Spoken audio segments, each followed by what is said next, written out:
is the Vintage RPG Podcast, your source for the best in classic and contemporary RPGs. With your hosts, Hambone and Stu.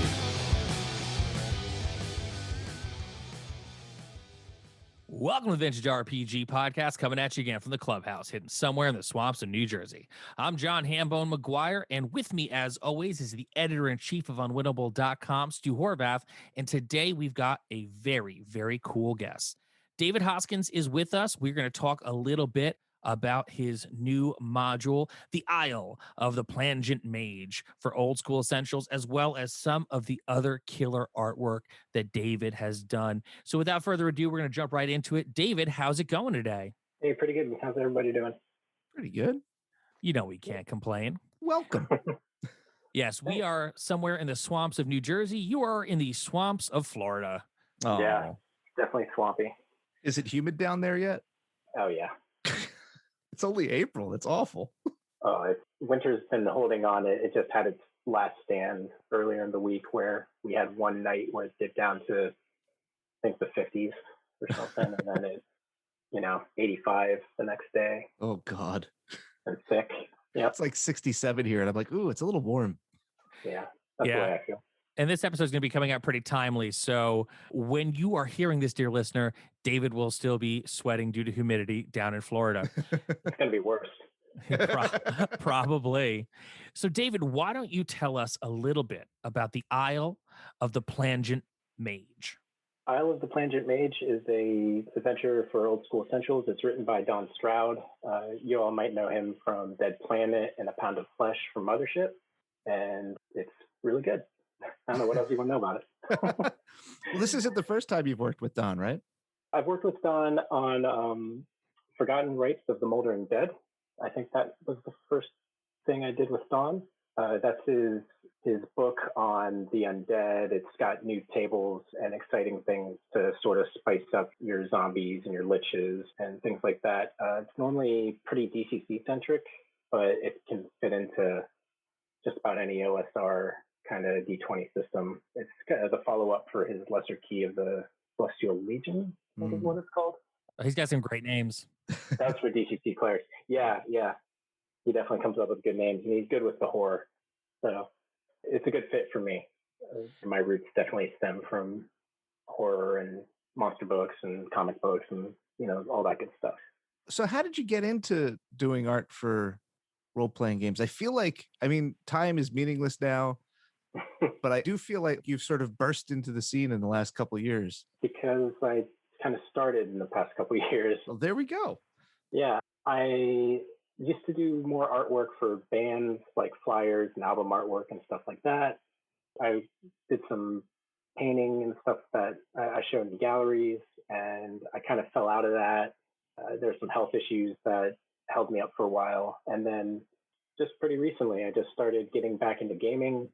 And from there, following game accounts and just started talking to people. And I was nice, and I found nice people to work with.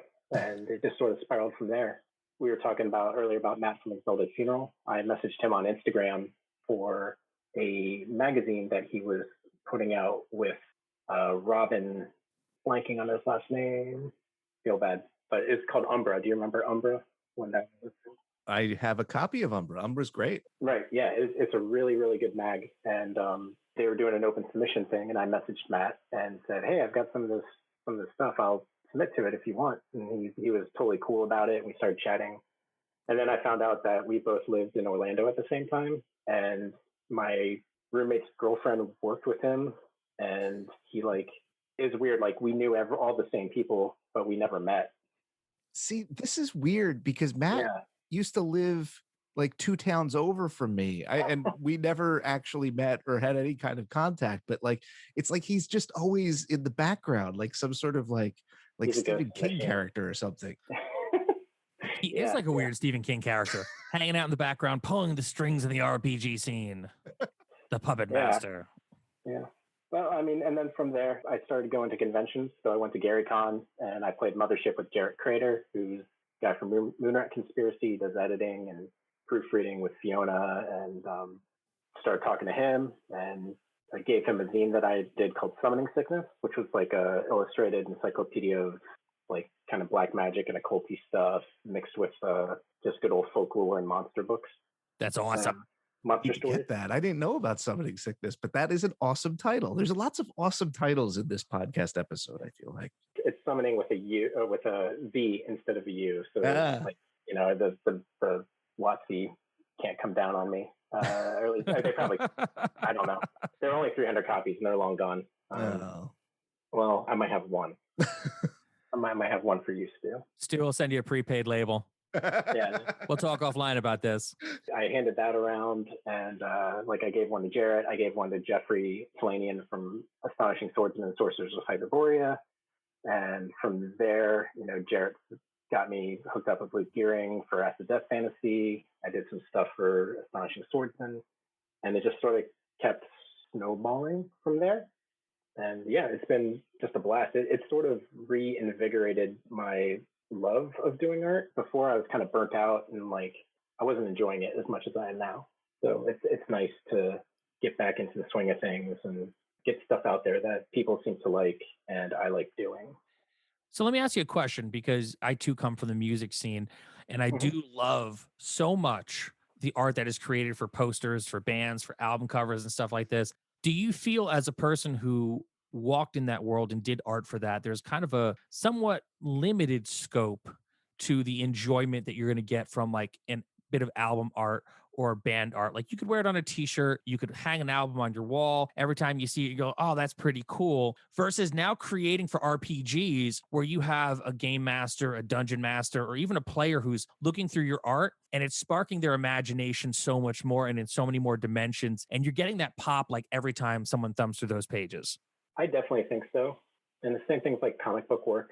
I think comic books are also another thing that it's a lot more labor intensive. And in my opinion, it's a higher art form. It's really hard to do. But when you do it and people like it, you give a lot more to it and you get a lot more out of it. With the music stuff, I love music. I myself I'm not a musician though, but I definitely like love going to shows. I collect records all my life. I worked in a record store, like you guys are record store guys. You know, I was a record store guy. But it's also just you engage more with the art, like you said, in an RPG book, and you use the book more. Whereas album art, you know, you can have it on your wall or on a shirt, like you said, but like very rarely are you thumbing through the inserts all the time. There's some D&D books that I've had since I was 12 that I can still open up my second ed player's handbook that I've seen all my life, and I will pick up on new stuff. That's awesome. And it's only because I pick it up as often as I do, you know? I think you're right. I think you do get more out of it. At least I do. So knowing that it does come from somewhere, and I think that there is a certain degree of people who create art for bands and people create art for games, like there's always that fundamental foot planted firmly in horror. What inspired you growing up? Like, what led you to the dance to be like, I want to draw monsters and like weird creatures? So when I was really young, I was obsessed with Masters of the Universe. You know, I was born in '83, so that was like the time where it was sort of tapering off. But I guess at the time, my parents must have been able to get all the toys really cheap or something. They must have all been on clearance because I had so many. And, you know, I'd play with those and they all had the comic books that came in them, right? Yeah. Yeah. That was always a huge inspiration, were those books.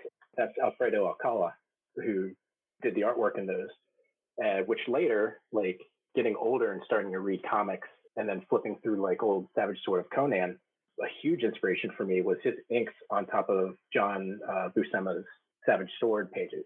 His style on those and his Voltaire books was very much like Albrecht Dürer, the engravings.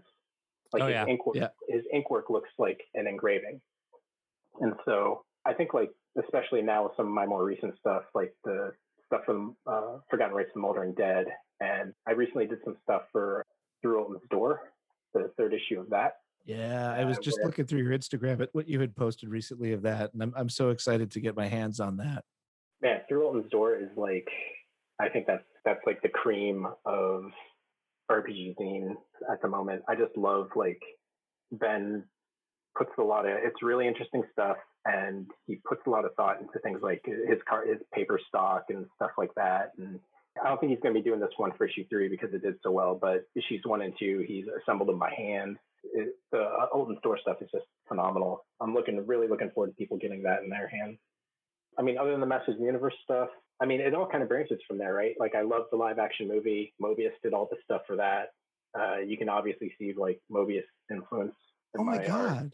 I didn't know that. What, you didn't know that Mobius did concept art for the live action Masters of the Universe? I didn't know. I need to watch that again now. Yeah. Because it makes so much sense, but like I haven't seen it in years, but holy crap. I mean, you see it through two different eyes. I'll make a quick little sidebar here. You do see the Masters of the Universe movie through two different eyes. As a child, it's kind of hard to wrap your head around because if you are a stone cold Masters of the Universe fan when you're a kid, it looks kind of nothing like the cartoon that you grew up with or the toys that you're playing with. And it kind of pisses you off and it disappoints you. However, when you get into fantasy as an older kid and you revisit it, especially like learning that it's Mobius that did the artwork for it, it's a completely different kind of party and a much more enjoyable experience the second time around as an adult. Yeah, dude, you should definitely check that out, Stu. That is pretty awesome. He did stuff, and William Stout did some stuff for it too. This is such a Mobius week for me because they just released the Boba Fett cartoon from the Star Wars Christmas special, also by, designed by Mobius. Also had no idea until I saw it again. I was just like, this is totally Mobius. And it is. There you go. Well, either way, it's cool, and it does kind of create a different kind of experience and atmosphere, and it does become like worth a second watch as an adult through different eyes. However, I would still have loved to see Beastman look like Beastman, but I digress. You have worked on some other pretty cool things as well. I know that you have something cool coming up for Troika, right? Well, yeah. So right now I'm working on the Black Knight zine, which is with there's these drawings of Black Knights that I've had sitting around on my hard drive for like 5 years now or something. And I always want to do something with them, and I never got around to it. I tried one time, and I tried to get a bunch of people like involved. A bunch of people were going to each pick one night and write the story for that Black Knight. And the only person that turned anything in was Luke Gearing, who you guys know from like Fever Swamp, Acid Death Fantasy, Gradient Descent from Mothership. I just got that in the mail today. Oh, it's such a beautiful book. Oh, yeah. My friend Nick Tafani did the art. It's insane. Yeah, and Luke's a genius. I gel super well with like Luke and Don both.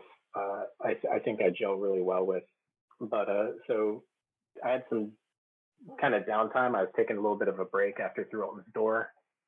And I was like, I guess I'll finally post these things on my Instagram. And people seem to really like them. So and Luke messaged me about it and said, hey, like these guys are coming back. And I was like, okay, yeah, I guess so. Do you want to write them all? And he just said, yeah, and like hammered them all out in a weekend, like an afternoon. So there's 6 nights. There's the like dragon tank thing. Yeah.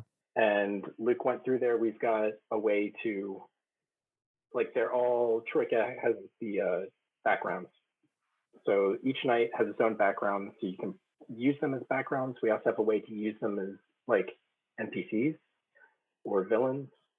We've got a way to turn your current Troika character into a Black Knight. Ooh. Oh, wow. And the thing about Luke's writing, though, is like it's only 16 pages, and each half of that is going to be just straight art. But Luke is so good about being very terse with his language, where it's very, I don't know if terse is the word, concise, like short, like just very sweet and to the point. And he gives you just enough to go on. So it's really going to be easy for you to drop them into like a fantasy-based Troika campaign, or I mean it's Troika, so it's Planescape, right? Like you can just go anywhere and do whatever you want. So yeah, you can just drop them in there and do your thing. I totally agree with you about Luke. The Acid Death Fantasy just feels so like precise.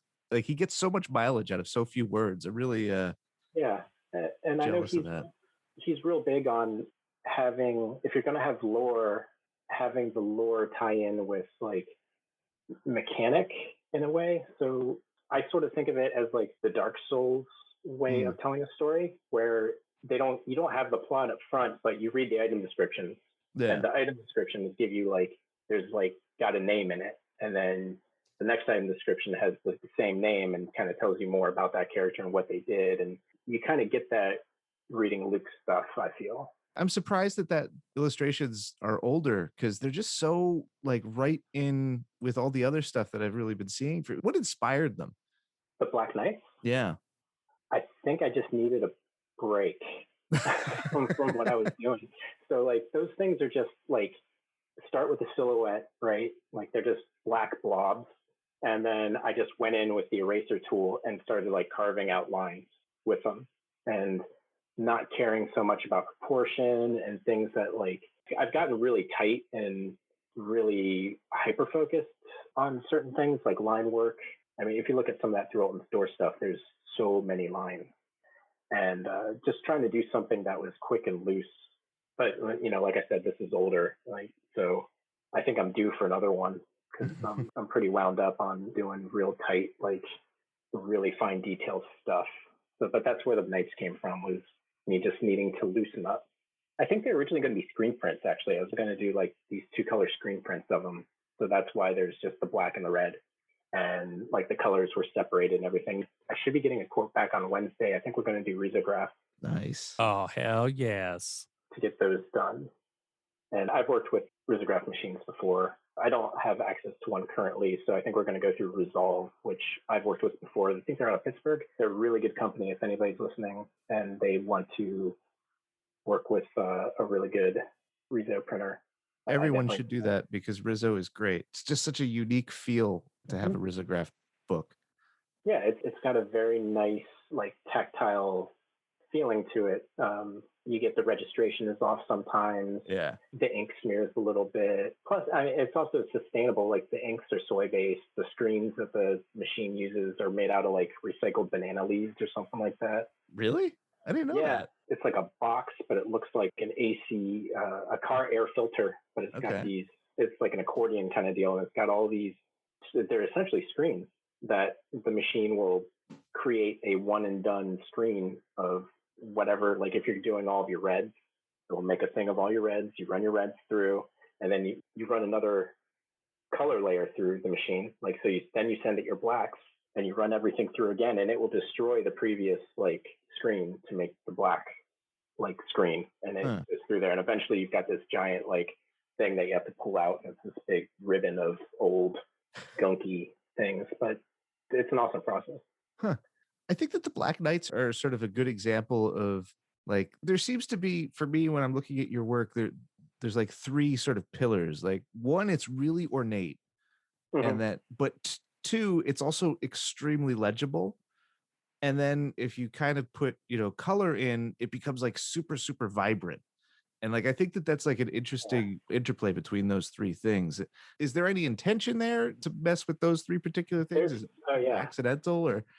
At this point, I'd like to think that it's not super accidental, but accidents do happen, and sometimes they're bad and sometimes they're good. But yeah, I think composition is a strong suit of mine, I think. Some people might disagree, but I think I'm pretty good with composition. And a big part of that was learning to balance your lights and darks. And something I'm sort of fighting with now, I'm trying to do more with line and less with value. So on some things, like some of the stuff I did for OSC, for the Advanced Treasures book, which will be out, it's another one of those Kickstarter books. It should be out soon. But I did black and white drawings, and then I came in with gray, right? So they've got gray tone in them. Now I'm trying to do the gray tone, but without like gray, just doing fine little lines. And it's sort of messing up that balance between light and dark. I haven't quite nailed it yet. I did a piece I haven't posted yet. It's a stretch goal for Through Alton's Door. It's the cover called Elspeth's Letter. And I think I kind of like, I didn't quite hit it with that. I think I actually did add some gray to break it up a little bit because it just wasn't working. So, we're still learning. You're never going to stop learning, right? Yeah, exactly. And then the color stuff, I've always been real big on bright colors, like, just working with, grew up with Kirby. And in Florida, I got a lot of pastels, and just reading those Jack Kirby books and going to the beach and going skateboarding and stuff like that back in the day. And you'll see a lot of teals and a lot of pinks and stuff like that in my work. And I don't think that's ever going to change. That's been there for a long time. I love the fact that Isle of the Plangent Mage is sort of like, you've got all these sort of Edo-esque shark monsters and everything's horrible and gross, but then the colors are so bright and like welcoming, and like it's a really nice contrast. I feel like there's the easy thing where you kind of like make it dark and moody, and then the sort of difficult choice is to kind of go with something that is pastels and horrible. Pastels can be scary. I mean, the color palette is like a spring break nightmare, and I love it. Yeah. That's also a lot of Don just trusting me to do, like, when we're doing the Isle of the Plangent Mage, it has, without spoiling too much, it's got an inverted wizard castle or wizard tower that goes underwater. And like a lot of the magic and stuff has to do with sound. Don is he's a big music guy. We had huge conversations on ambient music and all kinds of other stuff. And the word plangent is the definition for plangent is it's like a low thrumming melancholy noise, right? Yeah. Going underwater, you got a lot of coral, you got a lot of bright colored fish, a lot of teals and stuff like that. So it just worked like with that palette in particular. And then if you go through Acid Death Fantasy, that's got a lot more like orange to green with a little bit of like pink thrown in. It's kind of got that sunset vibe too. That was my first color like work for RPGs, was ADF. That cover is a monster, man. Like I just so good. Thanks. We did like a little quick interview, but I have no problem saying that like that is 100% like old heavy metal magazine, Mobius, Droulet, like worship. Like I'm a big fan of Lone Sloan, Philippe Droulet's Lone Sloan stories that were in heavy metal. And that was just me being able to sort of like, they just gave me free reign on that. And I think it came out well. I wish we could have done more. That's the only thing. I was going to say the only problem with Acid Death Fantasy is that there's not more of you in it. Like I wanted more. Well, the thing is like all those books, I guess, were supposed to be, they were zine stretch goals for the Kickstarter of the second edition of Troika. And so it was pitched to me like that. So I just did these drawings. Like I'm not a huge fan of like dude floating on page. Right. And like that's a lot of that. And so at first they were all black and white drawings, so just like these things that they could just drop in, like I thought it was going to be a zine, like just a little thing that they were going to send out. And then from Melsonia sends me the Fronds of Benevolence, which I don't know if you've seen that one. Oh yeah. Yeah. So it's this beautiful hardcover, full color thing. And I messaged Dan. I'm like, is ADF getting the same treatment as this? And he's like, yeah. I can't turn this in like this. I went back and I colored it all and they were cool with it. And, I was like, I can't just have all this black and white stuff for something called Acid Death Fantasy now that I know that color is involved. Yeah. Yeah, definitely. It would have done it a disservice. Awesome. Well, one of the other things we always like people to mention is where our listeners can find you and where they can find your different bits of artwork. Like if there was something that our listeners were to pick up like one thing by you, like what do you think that thing would be that you'd want to be recognized for off the cuff? God, right. At this point, I mean, more stuff is coming out. So at this point, Isle of the Plangent Mage is definitely, I think, the coolest thing that's coming out. It's a real great, like, little mega dungeon. It's got, like, a little town that you can set up in. It's got an ending to the module where, like, it can lead into other great things. And that, I think it's got a lot of good art in it. It's surprisingly huge. It's big. And a big shout out to Gavin for writing Old School Essentials and also going through there. Like, he really is the king of making things well organized and easy to use. And Anna went through and did the layout. I'm blanking on her last name. I feel so bad, but Blackwell? I believe so. Yes. Yeah. So she went through there and tightened it all up. And Gavin and Matt were able to go through there with Don, and they really got it. It's a lean, mean mini mega dungeon machine. It's not lean though, because it's 56 pages. Like this is something that, as a person who runs games, if you're like, oh, here's an adventure, like I feel like 56 pages, I've gotten my money's worth. And especially with something like Old School Essentials, where, looking back through time, understandably, most people get their start with D&D, but man, for my money, if I could go back in that way back machine and I handed a younger Hambone old school essentials, I mean, granted, I run a podcast about RPGs, but I still think I would have gotten a little more mileage out of the hobby having something like old school essentials back so many years ago. Yeah. And I mean, like, Awesome. man, I'm really looking forward to people getting that in their hands, along with the advanced fantasy stuff, like the Treasures book that I've got some stuff in, has some great art. There's just so much good art out there right now, too. Yeah. Like, it's like an embarrassment of riches happening right now. It's just insane. I think it's definitely a good problem to have. And dear listener, if you want to check out some of the art that David is talking about, definitely boogie on down to his Instagram at David Hoskins, because the full view of the Deck of Many Things image that he did for Old School Essentials is there, and it is fantastic. I mean, this is, to me, what a visual representation of magic and a magic items should look like. So definitely swing on down there and check it out, and check out all the other art there, because there's so much cool stuff going on. You know, that's the one thing about interviews like this where we're talking about art. Like, you can only get so much hearing about it. I am a firm believer that seeing is believing, and there is a lot of great stuff to see on David's Instagram. And other than that, David, like, where can people find your artwork other than your Instagram? Instagram and Twitter are both the main spots. Like davidhoskins.com, got that too. And I mean, those Black Knight drawings, Stu, those have been up on my website for like years, but nobody goes there. No one uses no one uses the website anymore. So like, people could have seen them, but I have no idea. No one ever asked me about them, but they're there. They're amazing. That's a shame. That's a terrible, terrible travesty. Yeah, that zine will be out soon, real soon. So keep with us. I want to maybe, like, right now as we speak, Troika Fest is kicking off. So I don't know when this is going to air, but people should check that out. I'm sure that the live streams and stuff that people are doing are going to be archived on YouTube or Twitch or whatever. There's a Troika Kickstarter out right now that looks really cool. It's like all about magic and like magic schools and stuff like that. And it's thriving. So hopefully soon we'll get that Black Knight book out though. Trying to get it out for Troika. Very cool. So with that, we're going to go home on this episode. Why don't you give our listeners your social media addresses one more time, and then we're going to wrap it up. Instagram and Twitter, both just David Hoskins, and davidhoskins.com is my website. Go there and show me that people go to it. Like, why do I have it? But no, yeah. Justify those hosting costs. Yeah, exactly. Very cool. So this was another amazing episode of the Vintage RPG podcast. We always have a blast putting it on weekly for everyone who's listening at home, safe and sound in their own dungeon. Stu, where can the people find you? They can find me on Instagram at Vintage RPG, posting daily about things like Troika books and other RPGs that David Hoskins appears in periodically.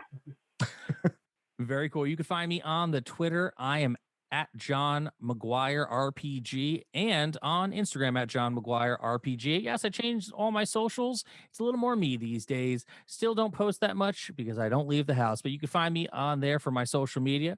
And if you love our show, check out our Patreon, patreon.com/vintagerpg.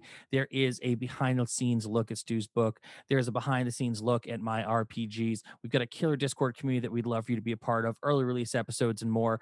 Patreon.com/vintagerpg. So thanks again for checking out the Vintage RPG podcast. For Stu Horvath, I'm John Hambone McGuire. May the dice always roll in your favor.